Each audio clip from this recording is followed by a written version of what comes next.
diria Renato Russo, e eu odeio química. Bom, mas aqui não. Vamos ver que não pode odiar química, muito menos bioquímica. Então, não odeie bioquímica. A partir de agora, nós devemos sim amar bioquímica. E isso que eu irei explicar na aula de hoje. Só para relembrarmos o que nós já havíamos discutido em sala de aula sobre bioquímica. Bioquímica, então, é o estudo das biomoléculas. O estudo de macromoléculas, como gorduras, os lipídios, as proteínas e os carboidratos, também chamados de hidratos de carbono. Todas essas são macromoléculas que no nosso organismo são degradadas em moléculas menores. Como, por exemplo, nos carboidratos nós temos as moléculas, os monossacarídeos, que é o assunto da aula de hoje. Então, a aula de hoje consiste no tema carboidratos. Inicialmente, para quem não me conhece, vou me apresentar. Meu nome é Adriane Ferreira de Brito, professora Adriane Brito.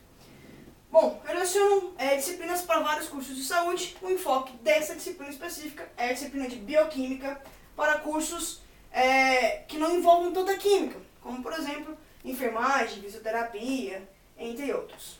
Bom, falando sobre carboidratos, nós temos que primeiramente conceituar o que são carboidratos. Carboidratos são polihidroxialdeídos ou polihidroxicetonas. O que são isso, polihidrox? Polihidrox é que contém mais de uma hidroxila. Hidroxila é esse grupamento funcional aqui. Então, para o exemplo do gliceraldeído, que é um monossacarídeo mais simples, nós temos uma, duas hidroxilas, chamado então de polihidroxialdeídos. E aqui, a dihidroxiacetona, nós também temos duas hidroxilas, também chamadas de polihidroxicetonas. Então, polihidro, porque tem mais de uma hidroxila. Se é aldeído ou cetona, eu explicarei mais na frente. De uma maneira geral, os carboidratos possuem como fórmula química base, ou fórmula química mãe, a estrutura CH2O, N. N corresponde ao número de carbonos. Se você tem 1, 2, 3, 4, 5, etc. carbonos. Para ser carboidrato, tem que ser mais que 3 carbonos. Aí sim considera-se um carboidrato. Essa fórmula química pode ser expressa nessa fórmula de cima ou na fórmula de baixo. É a mesma coisa. E aqui provém o nome hidratos de carbono, porque a molécula H2O é a molécula de água. Então quer dizer que o carboidrato é um carbono hidratado que contém água. As pessoas foram realmente muito inteligentes quando criaram esse nome. Então, outros sinônimos, além de hidratos de carbono, é o termo açúcar. Todo açúcar é um carboidrato. E outro termo são as abreviações OSEs. Então, quase tudo que você vê quimicamente terminado em ose pressupõe um carboidrato. Exemplo, a nossa querida glicose. Terminou em ose, é um carboidrato. Outro exemplo, lactose, frutose, nós iremos mostrar tudo isso durante a nossa explanação. Bom, até aqui então nós só explicamos o conceito de carboidrato. Próxima coisa que é importante nós mencionarmos é que esse carboidrato então possui a fórmula química CH2O. Então nós temos aqui o gliceraldeído. Ele possui 1, 2, 3 carbonos. Se ele possui 3 carbonos, C3, 2 vezes 3, 6, H6, O3. Então a fórmula química fica C3H6O3. E nós temos a estrutura semelhante de hidroxiacetona. Possui também 1, 2, 3 carbonos. Então a fórmula química C3H6O3. Simples, piece of cake até agora. Bom, esse carboidrato ele é classificado de duas maneiras possíveis. Uma com relação ao grupo funcional, ao tipo de estrutura química presente na molécula. E outra com relação à quantidade de carbonos. Nós iremos explicar primeiro a classificação com relação ao grupo funcional.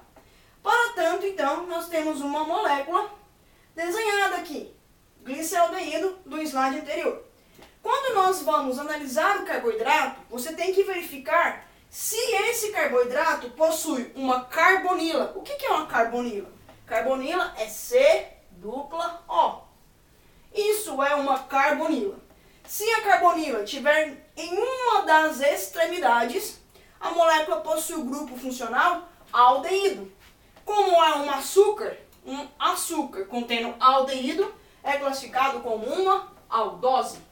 Então, nesse sentido, nós temos que a carbonila carbonila de um aldeído, consiste em uma carbonila terminal, ou seja, C-O, carbonila.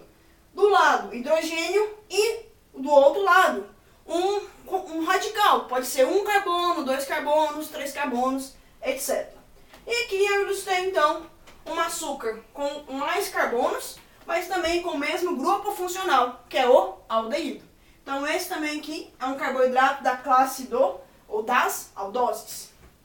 Bom, além do grupo funcional aldeído, os açúcares possuem outro tipo de grupo funcional. No caso, as cetoses. Então, nós temos aqui a dihidroacetona.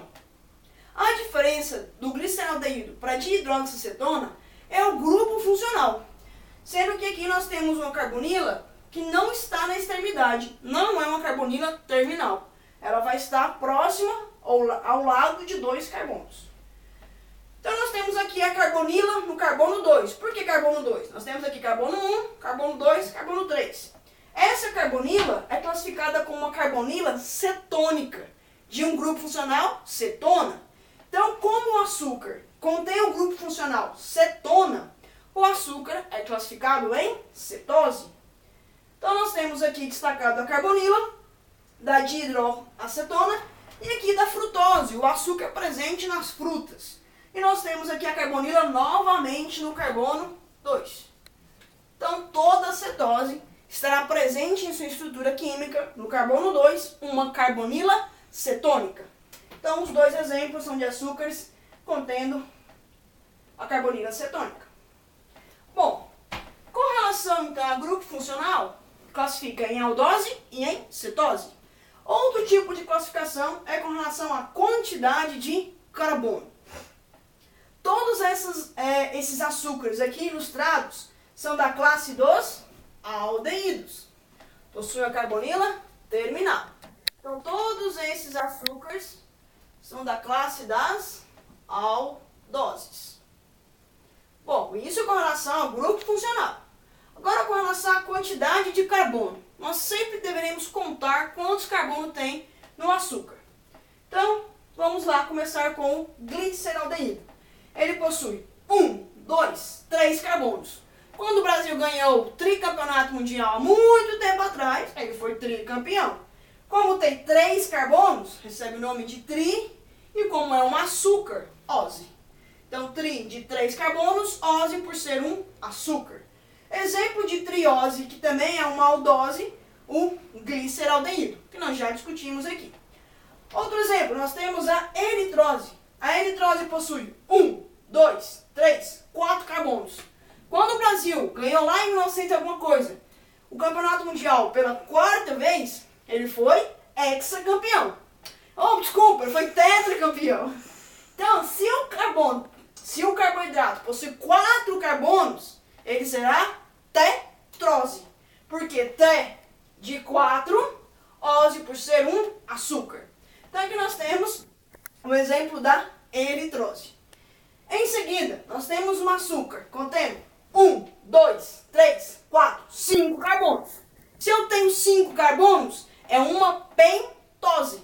Pen por ter 5 carbonos, ose por ser um açúcar. Exemplo, a ribose. A ribose é um carboidrato extremamente importante na constituição do RNA. E agora nós temos a última molécula ali, que também é uma aldose, porém a quantidade de carbonos se modifica. Ela possui 1, 2, 3, 4, 5, 6 carbonos. Se ela tem 6 carbonos, ela é uma hexose. Hex de 6, ose de açúcar. Exemplo mais característico, a glicose. Então aqui nós temos com relação à classificação, com a quantidade de carbonos, a triose, tetrose, pentose e hexose.